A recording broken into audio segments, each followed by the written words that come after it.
Blizzard just released a new director's take, and it's definitely something else. I've already looked at it, but we're going to run through it again, and I'm going to talk about my many issues with this take. So, blah, blah, blah. Hello, I'm digging into Season 10. Basically, this is all about tanks, right? This is mostly all about tanks. They want. So actually, I'll read this paragraph. In Overwatch 2, tanks are the imposing heroes who take the brunt of the fight while enabling their teams to secure eliminations. While tanks are a big target for opponents to focus on, many team comps aim to burn down a tank's HP quickly. This is very Season 9, Season 10, right? Or they get moved around a lot from displacement abilities. Yep, that's what they do. We've received feedback that tanks can either feel like they get taken down too quickly in a fight or that they're impossible to take down. So basically, tanks are super extremes. I don't know if they mean this on live, but basically, most of the time they find that tanks are either very easy to kill, like they are kind of now, or they are extremely hard to kill. Um, Maybe like pre these changes. So let's just go ahead. These are the two changes that are being made to the tank passive that have concerned me a lot. So, our mid-season update is going to help balance how many hits tanks can take to stay in the fight better. First, we're specifically buffing the tank passive to have a 25% damage reduction from headshots, which should help cut down on being burst down in a fight. We're also increasing the knockback resistance for tanks from 30 to 50%, which should allow them to hold the front line a lot more and not feel as subjected to displacement abilities. These two changes are incredibly concerning. Let's start with I think in general, the worst of these changes is going to be the knockback change. 50% knockback reduction is so extreme. Like, at some point, it's literally not just we don't want tanks to be moved around as much. This is like borderline, we don't want tanks to move at all. We don't want them to get knocked back. And so many tank abilities are properly countered by knockback. Just like, Winston can't jump for free. He has to really think about how he jumps and engages because of knockback abilities, right? Queen can't Carnage for free because she can get knocked back really easily while she's channeling it, right? Those are big interactions of the game that make the game feel like they're supposed to. Having the knockback be... Thank you, Langston. No, we can devour God. I appreciate it. Having this knockback is kind of just like reductionist to that point. Like, I feel like many times tanks are going to just shrug off knockbacks and they're not even going to care about them or even try to play around them. In turn, what that means is that the characters with knockbacks are going to stop using them on tanks, and then now we're no longer interacting. These two roles are like no longer even trying to communicate with each other, and I feel like that just doesn't work properly. This one is the one I am most concerned about the knockback change, because I feel like there's a part of the game feel that is going to be lost here for those characters that have the knockbacks. The other one here is so backwards to me. So they're buffing the tank passive to have a 25% damage reduction from headshots. Why would you be proportionately punished for hitting headshots? Like, hitting headshots are more skillful. Sure, on tanks, the head hitboxes are bigger, so they take more damage overall from headshots. But what is the point of even going for headshots anymore? It's like I get the most reward for resources like ratio if I just hit body shots. And I feel like that kind of dumbs down this role. Obviously, I know, I think Soj and Cass have been really good against the tanks that have been good recently, because they're so good at chunking down their health. Specifically, Cass is really good into Ori because he is so consistently shooting her health and forcing her resources early, right? But that is part of the game. You can't just be out in the open against these characters, right? Like, I don't know, I don't want to just not look for headshots or have my headshots feel at worse, because that is the harder shot to hit in theory, right? Especially against like the skinnier characters like Queen. Like trying to hit headshots on Queen sometimes is really hard. And then just having less damage reduction from it doesn't make sense to me, right? And the characters that have less mitigation abilities and more just raw HP and sustain, like Mauga and Roadhog, benefit from this more than the other characters. So why are we also buffing the characters that this benefits the most? Or sorry, like the ones that are the most frustrating. Like that's the ones that these benefit. It doesn't seem right to me. I don't know. Like I'm really not a fan of either of these changes. It makes interacting with tank, it's probably going to feel way worse. And yes, you are supposed to ignore the tank in some points, and that's kind of, I think, the road they're going down, saying like, hey, there are times you aren't supposed to shoot the tank. But this removes playmaking potential from the other two roles. And I feel like that's the wrong way to go. I think encouraging people not to interact with tanks in a more like, this is the wrong time to do it sense, that's much more healthy than this will always be like this for the entire time, right? I don't know how they would do that per se, but I am really not a fan of these changes. And I'm being nice. I've already gotten my crying and pissing and screaming out talking to friends over Discord. I'm being much more cordial about it now, but not a great change, IMO. What is a better change that I don't understand why we even have some of the other changes in here when this one is back is they're reverting how armor damage reduction works. So basically, once I'll read what they say. One is that we're reverting the armor damage reduction back to reducing 5 damage per projectile with up to 50% maximum. So basically what this means is that if you hit a tank with like shotgun abilities or like abilities that do a little amount of damage per tick, so think tracer bullets, right? Every single individual bullet only does like 5 damage, right? It proportionally hits those abilities more, so like you do less damage. So let's say Cass, Cass does 75 damage, right? He is going to do, he hits you in the head with armor, or he hits you with armor. I don't think Cass is 75 damage. Is it 70? He does 70. Cass is 70 damage, whatever. He hits you with armor, and you get the flat, whatever it is, like 30% damage reduction. Sure, right? When Tracer hits you with this on live, she gets that 30% damage reduction. What is going to happen now is that when Tracer and all these other characters with like really small pellets, like individual hits that are very small, shotguns, stuff like that, turrets, or like turret-like weapons, they are going to do proportionately less damage. They're going to do up to 50% less damage. So basically with armor, characters that don't do burst are going to do less damage to the armor. This is how it used to work with some, specific interactions between them.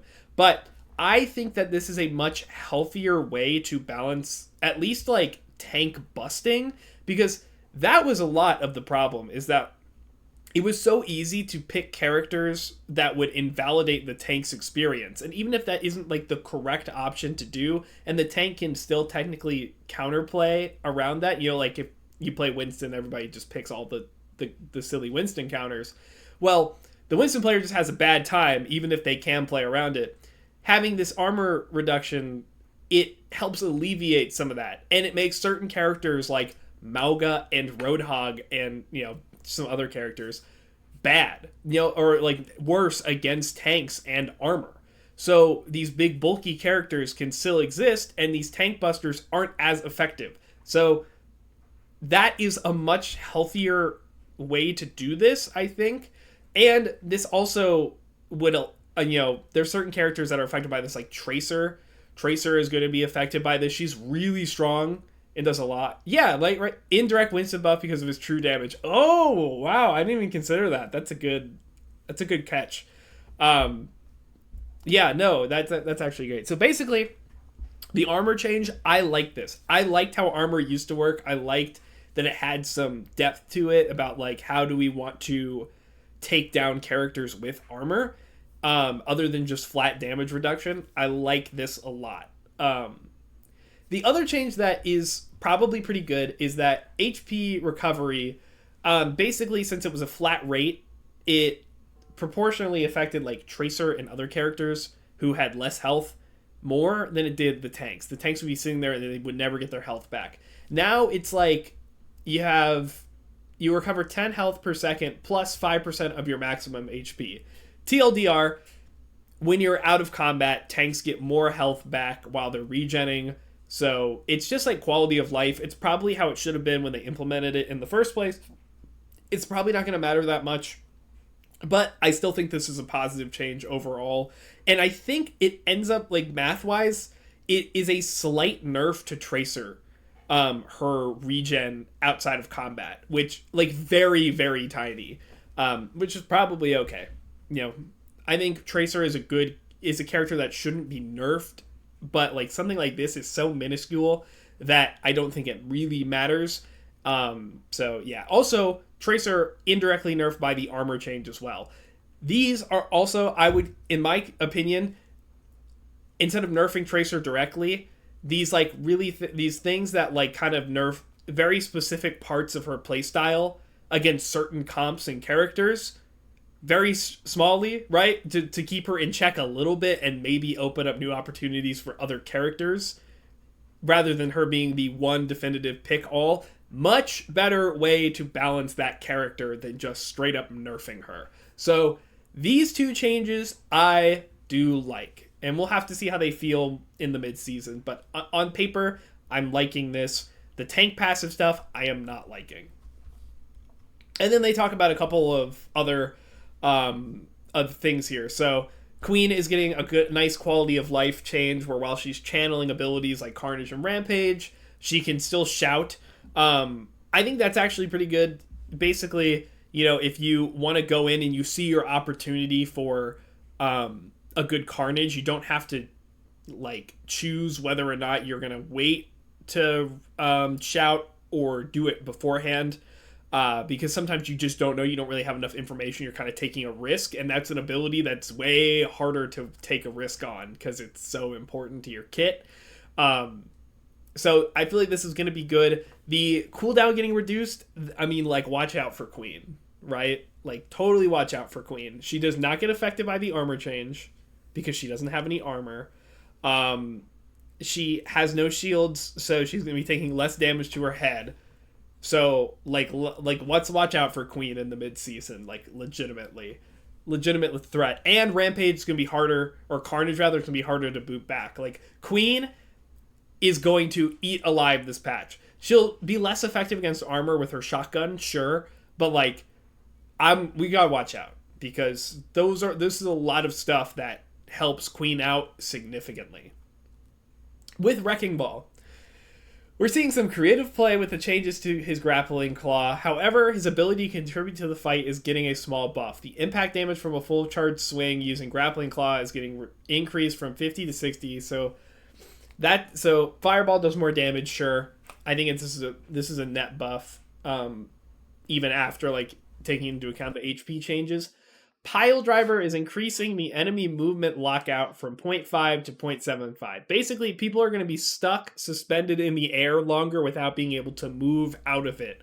Like influence themselves while they're in the air. It's the same thing with why Lucio Boop has gotten better, because people can't like move as much while they're being affected by it.